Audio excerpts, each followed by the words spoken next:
Hello and welcome to Twangy Reads. Tonight we're going to read the story, The Boy Who Left Home to Find Out About the Shivers. A father had two sons. The elder was bright and clever, able to deal with anything that came his way.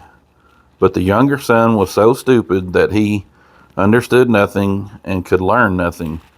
Everyone who saw him said, "His father will have troubles with that one." If there was anything to be done, it was always the elder who had to do it. But if his father asked the elder son to get something at dusk, let alone at night, and if his way would have taken him through the graveyard or something other spooky place, he would say, "Oh no, father, I won't go. It gives me the shivers." Or in the evening, when stories that made your flesh creep were told around the fire, the listeners would sometimes say, "Oh, it gives me the shivers." The younger son sat in the corner and listened, but he didn't understand. They kept saying, "It gives me the shivers. It gives me the shivers." "It doesn't give me the shivers. It must be another one of those tricks that I just can't learn." One day his father said to him, "Listen, you over there in the corner, you're getting too big and strong. You'll have to learn something to make a living by. Your brother is always working, but you're useless." "Oh yes, father," he answered. "I'd be glad to learn something, if possible. I'd like to learn how to get the shivers. That's something I just don't understand." When he heard that, the elder son laughed and thought to himself, "My goodness, what a blockhead my brother is. He'll never come to any good. As the twig is bent, so the tree will lean." The father sighed and answered, "It won't hurt you to find out about the shivers, but it won't get you a living." A few days later, the sexton dropped in for a visit. The father unburdened himself and told him how ignorant his younger son was, how he knew nothing and learned nothing. "Just imagine, when I asked him what he wanted to do for a living, he said he wanted to learn how to get the shivers." "If that's all he wants," the sexton said, "I'll teach him. Give him to me. I'll lick him into shape." The father liked the idea because he thought the boy is bound to get something out of it. So the sexton took him to stay at his house and gave him the job of ringing the church bell. A few days later, he woke him at midnight and told him to climb up into the belfry and ring the bell. "Now you'll learn what the shivers are," he thought, and secretly went up ahead of him. When the boy came to the top of the turn around to grab a bell rope, he saw a white figure on the stairs across from the sound hole. "Who's there?" he cried, but the figure didn't answer and didn't move. "Answer me," the boy cried out, "or go away. You have no business here in the middle of the night." But the sexton stood there without moving to make the boy think he was a ghost. The boy cried out a second time, "What are you doing here? Answer me, if you're an honest man, or I'll throw you down the stairs." He wouldn't do that, the sexton thought, and he didn't utter a sound and stood there like a stone. The boy called out a third time, and when that didn't help, he braced himself and pushed the ghost down the stairs. And the ghost tumbled down 10 steps and lay still in the corner. Then the boy rang the bell, went home, and laid down without saying a word. The sexton's wife waited a long time for her husband, but he didn't come back. Finally, she got worried, woke the boy, and asked, "Do you know what's become of my husband? He went up into the belfry ahead of you." "No," the boy answered, "but somebody was standing on the stairs across from the sound hole, and when he wouldn't answer and wouldn't go away, I thought he was up to no good, so I pushed him down the stairs. Go take a look. You'll see if it was him. I'd be very sorry." The wife went to the belfry and found her husband laying in the corner groaning. He had broken a leg. She carried him home and ran screaming and ranting to the boy's father. Your boy has done something terrible, she cried. He's thrown my husband down the stairs and broke his leg. Get the good for nothing out of our house. The father was horrified. He went to the sexton's house and gave the boy a piece of his mind. What godless thing have you done now? The devil must have put you up to it. Father, he said, just listen. I am perfectly innocent. He was standing there in the night like someone that's up to no good. I didn't know who he was, and I warned him 3 times to say something or go away. Heavens above, said the father. With you I'll never have anything but trouble.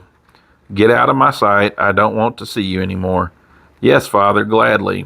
Just wait till it's light, and I'll go away and learn to get the shivers. Then at least I'll know something to earn a living by. Learn whatever you like, said the father. It's all about the same to me. Here are 50 thalers. Take them and go out into the world, but never tell a soul where you come from or who your father is, because I am ashamed of you. Yes, Father, as you please. If that's all you ask of me, it won't be hard to remember. When the day dawned, the boy put his 50 thalers in his pocket and went out on the high road. And all the while he mumbled to himself, if I could only get the shivers, if I could only get the shivers. Then a man overtook him and heard the conversation the boy was having with himself. When they had gone on a little way, and the gallows came in sight, he said, Look, there's a tree where 7 have celebrated their marriage to the rope maker's daughter, and now they're learning to fly. Sit down under it and wait till night comes, then you'll get the shivers all right. If that's all there is to it, said the boy, it will be easy. If I learn to get the shivers as quickly as all that, I'll give you my 50 thalers. Come back in the morning. Then the boy went to the gallows, sat down under it, and waited for the night to fall. Since he was cold, he made a fire, but by midnight the wind was blowing so cold that in spite of the fire he couldn't get warm. And when the wind buffeted the hanged men so that they knocked together and swung back and forth, he thought, if I'm freezing down here by the fire, imagine what it must be like for them up there. Being a kind-hearted boy, he took a ladder, climbed up, untied them one by one, and brought them down, all 7. Then he stirred up the fire and blew it, and set them all around it to warm themselves. But they sat motionless, and the fire took hold of their clothes. Be careful, he said, or I'll hang you up again. But the dead men didn't hear him. They didn't say a word, and they just let their rags burn. That made him angry, and he said, if you won't be careful, I can't help you. Next thing you know, you'll set me on fire. And he hung them up again one by one. Then he sat down beside his fire and fell asleep. In the morning, the man came back for his 50 thalers.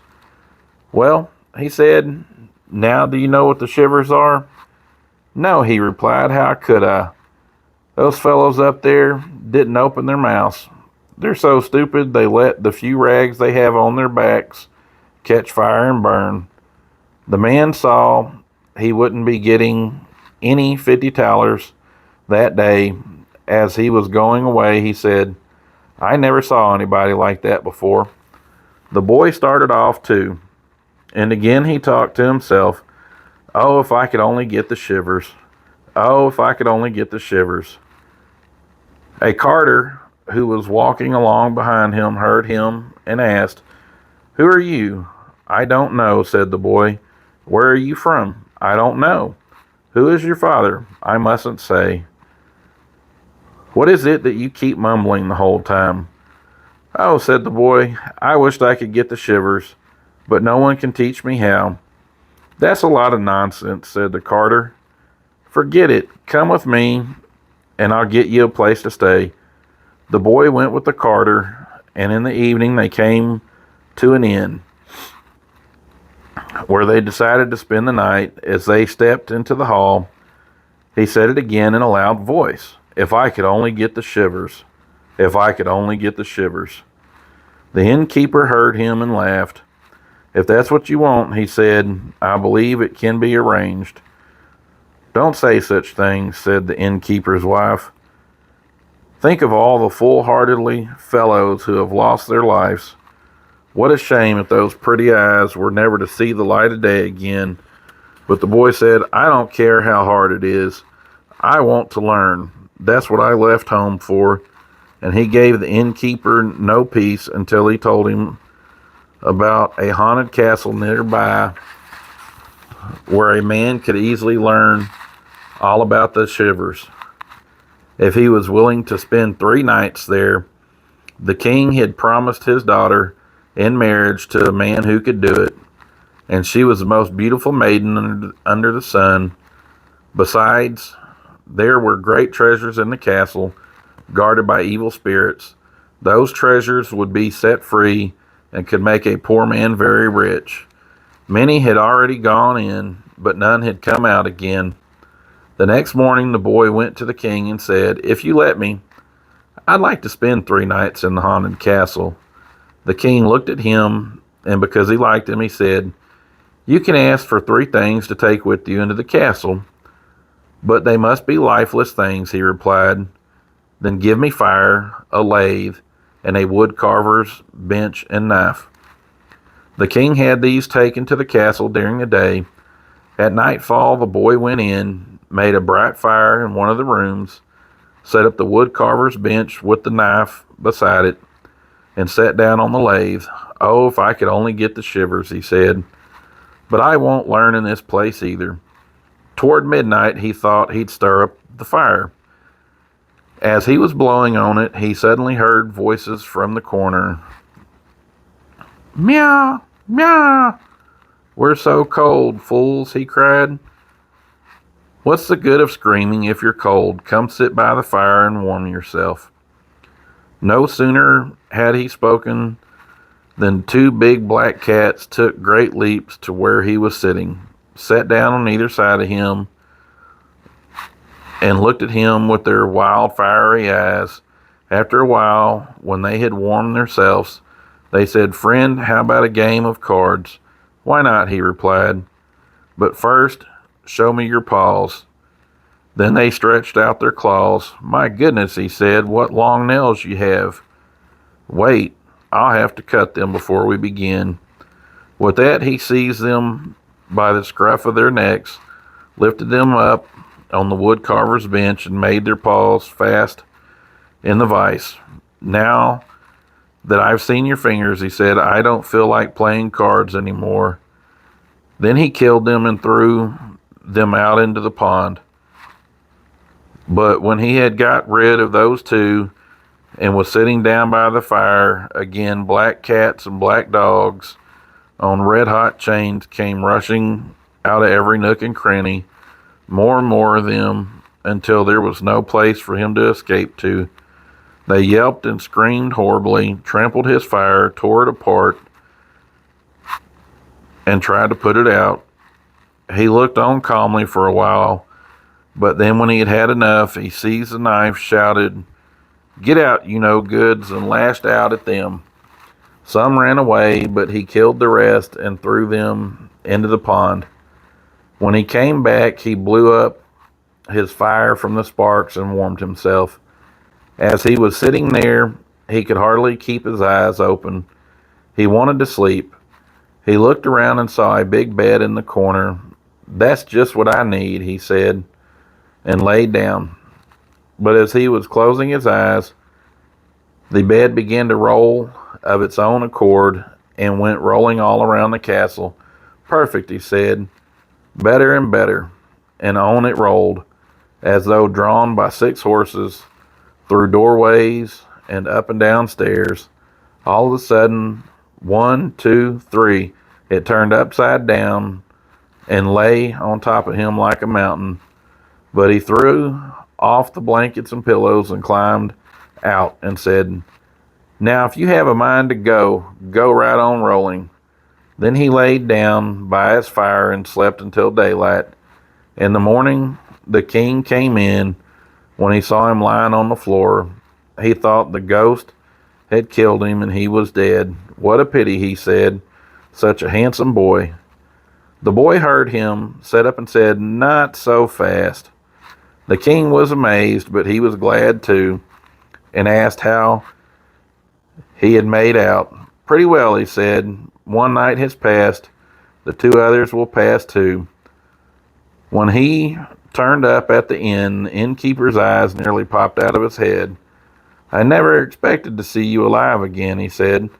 "Have you found out what it is to have the shivers?" "No," he said, "it's hopeless. If only someone could tell me."